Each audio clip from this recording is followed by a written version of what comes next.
All across the country, Social Security recipients are dealing with an unbelievable amount of chaos and confusion. But rather than focusing on those ideas, Dozier's been firing workers by the thousands, pushing thousands more to retire, and devoting tons of resources to hunt for almost completely non-existent fraud. Case in point, last week, the publication NextGov obtained internal Social Security documents showing how Doge went looking for phone-specific fraud. How many times during Donald Trump's administration have you thought to yourself just how stupid are the people running this country?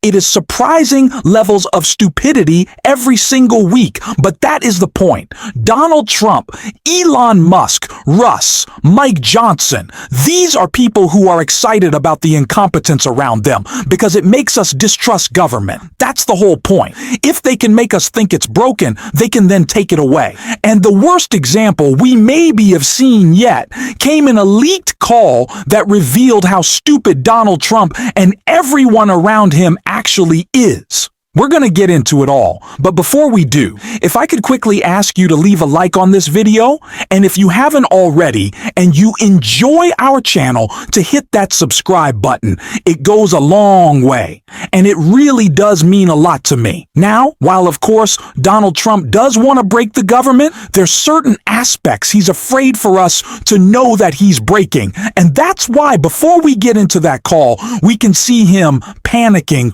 right here. Do you consider some of the proposals on the table in co-pay and provider tax as a benefit cut? How are you viewing those? No, we are looking at one thing. We're not doing any cutting of anything meaningful.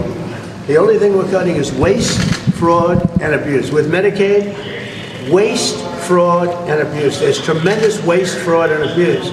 There's incompetent things put in. We have illegal aliens that are multiple killers with multiple murder records getting Medicaid. I don't think anybody minds if we cut that.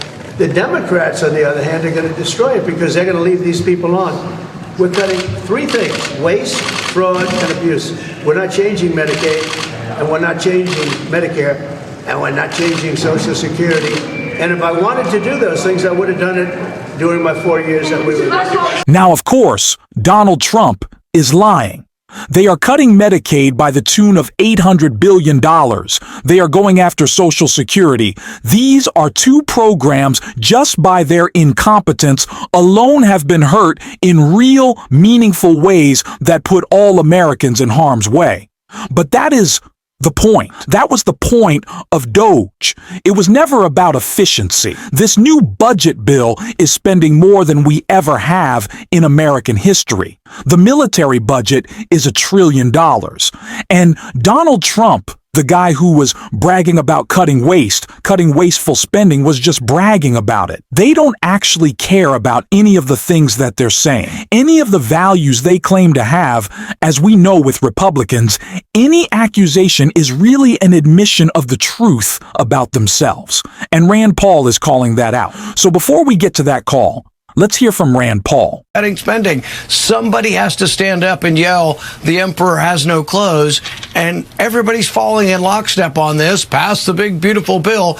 Don't question anything. Well, conservatives do need to stand up and have their voice heard. This is a problem we've been facing for decades now, and if we don't stand up on it, I really fear the direction the country is going. The speaker is... When Republicans, elected Republicans who are Donald Trump's stooges, are calling him out, saying the emperor has no clothes, the emperor's got no brain, when that has become clear to people who are sickens for Trump, and when they're going out and saying it on Fox of all places, you know, it is bad. This budget is deeply damaging to the fabric of America. Ron Johnson said this will affect generations to come. But again, that's the point. They're stupid. They don't know what they're doing. And a leaked call from Donald Trump's Social Security administrator that Jen Psaki just reported on shows all of that.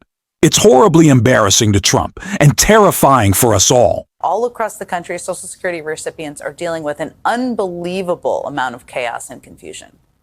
But rather than focusing on those ideas, Dozier's been firing workers by the thousands, pushing thousands more to retire, and devoting tons of resources to hunt for almost completely non-existent fraud. Case in point, I mean, last week, the publication NextGov obtained internal Social Security documents showing how Doge went looking for phone-specific fraud and found almost none. And I literally mean almost none. To be exact, Doge used a new anti-fraud tool on 110,000 claims made over the phone, 110,000, and only found 2 that might potentially be fraudulent. 2. But that anti-fraud tool slowed retirement claim processing by 25% across the board. Great job, guys. Good job on that one. Now, Social Security just got a new leader, a new commissioner of Social Security. Frank Bisognano was sworn into the role just a week and a half ago. And I wish I could tell you that Commissioner Bisognano was just the man for the job. I wish I could tell you that he definitely knows what he's doing and will just turn this whole thing around. But yesterday, ABC News obtained audio of Commissioner Bisognano telling his staff about when he first got offered his new gig. So take a listen to that. I get a phone call, and it's about Social Security. And I'm really not, I swear I'm not looking for a job. And I'm like, well, what am I going to do? So I'm Googling Social Security, one of my great skills. I'm one of the great Googlers on the East Coast. I'm like, what the heck's the commissioner of Social Security? What the heck is the commissioner of Social Security? Was his last question as he's telling the story of learning he was going to be exactly that. You are now the commissioner of Social Security, sir. You are it. And for all our sakes, I hope Google is giving you lots of good answers on how to fix your agency, since you're the Googler.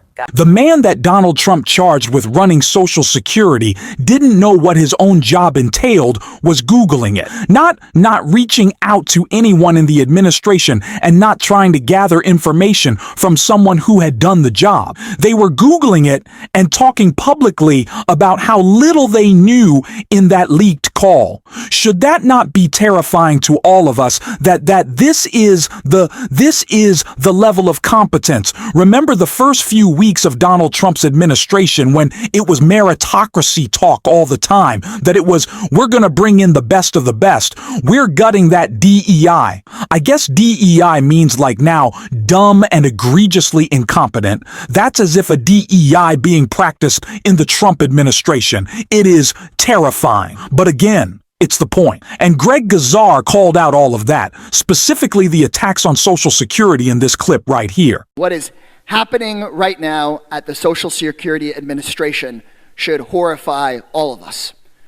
People organized and fought and pushed back to build Social Security in the 1930s.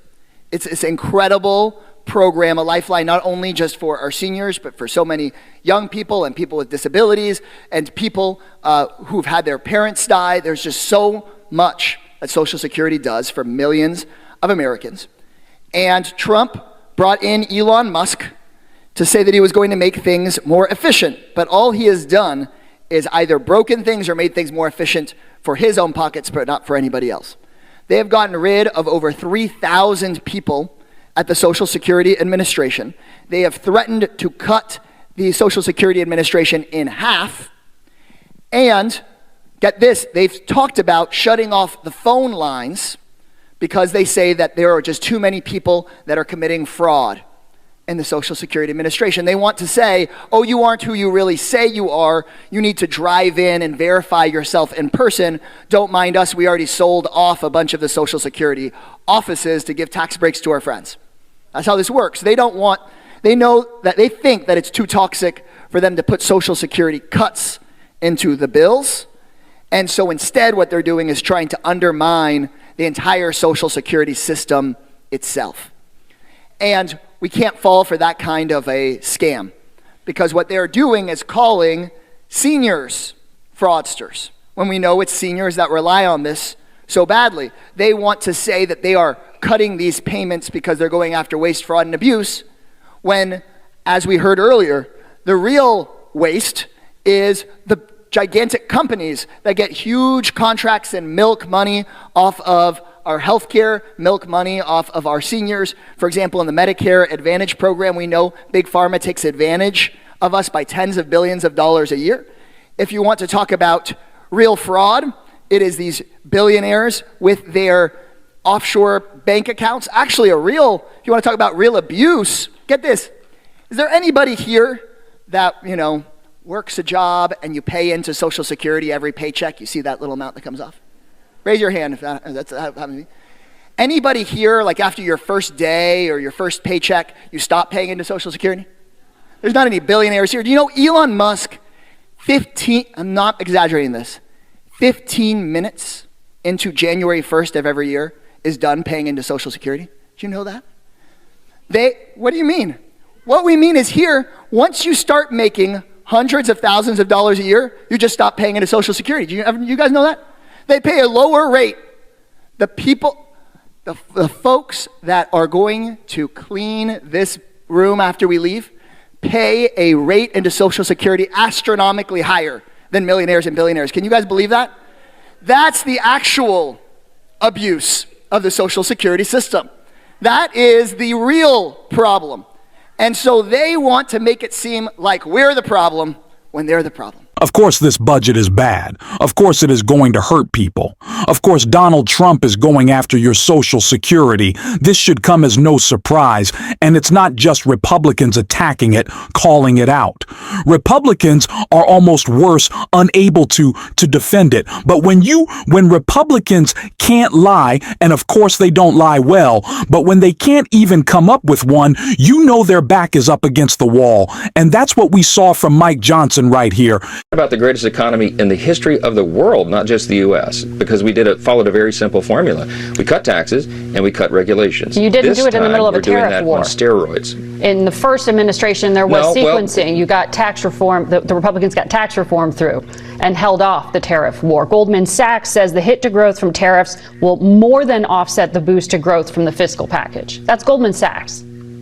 Well, I know. I respect Goldman Sachs, but I think what they're discounting here is the growth that will be spurred on by this legislation and the fact that the so-called tariff war is beginning to subside already. You've got over 75 countries that are negotiating new, more fair trade agreements for the U.S. right now because of the president's insistence that that be done, and it was decades overdue. That is going to benefit every American. It's going to benefit the consumers. You know, they howled when the first reciprocal tariffs policy was announced, and they said that prices would skyrocket. That simply hasn't happened. Many of those early estimates were far off, and that's being proven now. So what I think will happen is the tariffs, contest will subside. This legislation will pass and get the economy going again, and people will feel that. They'll see it in their own pocketbooks and their own opportunity, and every American household is going to benefit by these policies. You know, Walmart has already said that it will have to raise prices. It's not theoretical. And the president on Friday was talking about even more tariffs, this time on Apple and others. They've got no talking point. They are on the verge of crumbling. I don't know what elements of this bill, the big, beautiful bill, oh my God, fact that they're calling that is just so stupid, will get through the Senate. But we've seen Republicans crumble. We've seen them break with Trump. AOC talked about this a lot. The public pressure is working. It is. So it's our job to continue to use our agency. We're going to be doing that on the show every single day. And if you want to support that, as always, you can hit that subscribe button, leave a like on this video, and if you stuck around to the end, drop a blue heart in the comments. And until next time, I'll see you soon.